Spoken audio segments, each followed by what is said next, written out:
జూబ్లీహిల్స్ ఉప ఎన్నికల్లో కాంగ్రెస్ విజయం సాధించడంపై కేటీఆర్ చేసిన వ్యాఖ్యలకు ప్రభుత్వ విప్ ఆది శ్రీనివాస్ కౌంటర్ ఇచ్చారు. చింత చచ్చినా పులుపు తగ్గలేదు అన్నట్లుగా కేటీఆర్ పరిస్థితి ఉందని ఆరోపించారు. జూబ్లీహిల్స్ లో చిత్తుగా ఓడిపోయినప్పటికీ కేటీఆర్ లో అహంకారం తగ్గలేదని ఆది శ్రీనివాస్ ఎద్దేవా చేశారు. చింత చచ్చినా పులుపు తగ్గలేదన్నట్టుగా కేటీఆర్ పరిస్థితి ఉంది. జూబ్లీహిల్స్ ఎన్నికల్లో ప్రజలు చిత్తుగా ఓడించినప్పటికీ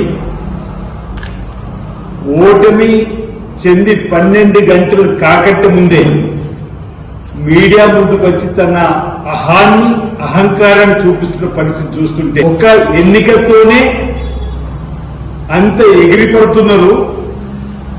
మీరు ఓటమి చెందినప్పుడు మీ కాంగ్రెస్ పార్టీ గుర్తుకు మేము గాడిద మీద ఊరేగించామని అంటున్నారు. ఒక్క ఎన్నిక కాదు కేటీఆర్, 2023 ఎన్నికల్లో అసెంబ్లీలో మిమ్మల్ని చిత్తు చేశాం.